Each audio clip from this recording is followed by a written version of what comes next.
we're going to just explore one other reaction with conjugated systems. There's only two reactions we're going to deal with. The first was the addition of strong acid, HBr, and the second one we're going to deal with is just BRBR. I think in the textbook they use ClCl, and we didn't do that reaction this semester with alkenes, but BRBR is the more common one. We know how BRBR reacts with simple alkene. Spend some time with that. We know things about the stereochemistry. Mode of addition is called anti-addition. Now with 1,4 or 1,2-butadiene, we have this conjugated system. We have the possibility for 1,2 addition.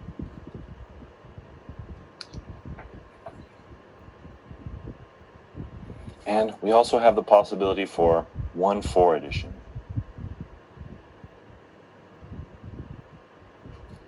Okay. Be very careful here to make sure that you have the right number of carbons in your molecules. But this would be called the 1,2 addition reaction product. This would be called the 1,4 product. This would be called the direct addition product. This would be called the conjugate addition product.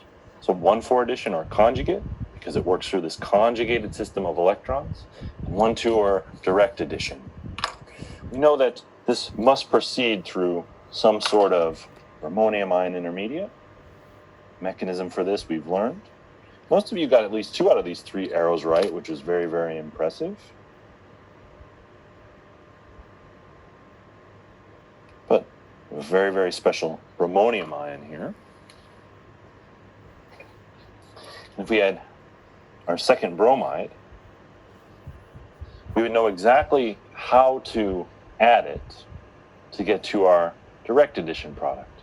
If we simply have this come in at the 2 carbon here, this would right away explain this particular product. There's 2 ways we can actually do this reaction to get to here. I'll do the resonance way first, right? So how do we explain this going here to here? Doesn't seem like it's as easy to deal with as the situation where we had this type of carbocation when we added HBr. But this particular compound can be stabilized with resonance. We have plus charge on bromine. We know we have a buildup of plus charge right here. This is where water would add.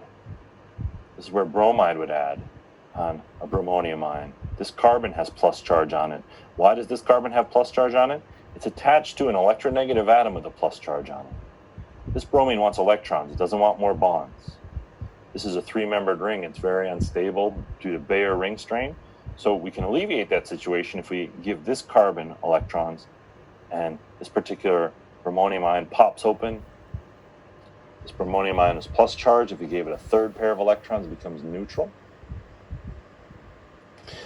Well, another way we could stabilize the plus charge of this position is through resonance.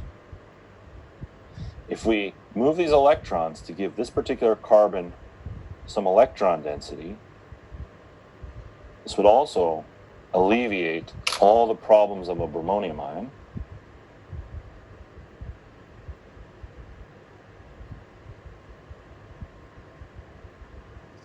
And we would have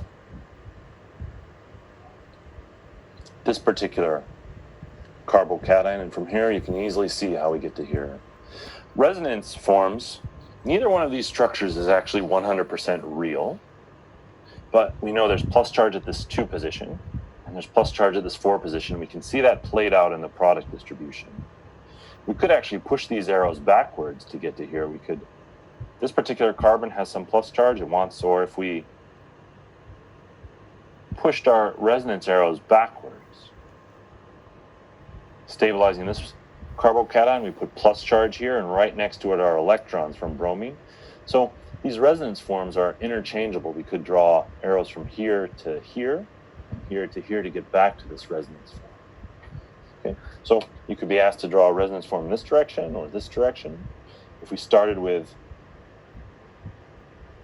this particular carbocation, and we wanted to go this direction, this little blue arrow would explain going from this resonance structure to to this one.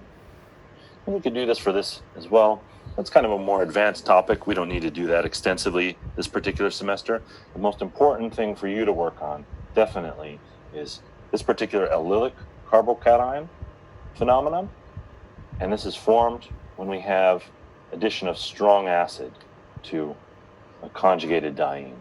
Okay, so again, these are a little bit more advanced topics, but they follow logically from what we did earlier. And I would just encourage you to practice these particular examples. And it's okay if you don't work on this particular example, but this just helps us explain this. For this particular problem, definitely have to be aware that when we add other types of reagents to add to alkenes, we have the potential now to add to 1 and 2 and 1 and 4 positions. We learned 13 different reactions of alkenes and alkynes. We're not going to use all of them for conjugated dienes. I'm not going to pull any tricks. Again, the things I'm really concerned about are using HBr for you to develop a good understanding of it. I think this will build on your knowledge moving forward in the second semester of this course. And we're going to throw in Br2 into the mix just so I have a way to evaluate that you understand these two types of reactions and processes in general. Okay, so that wraps up our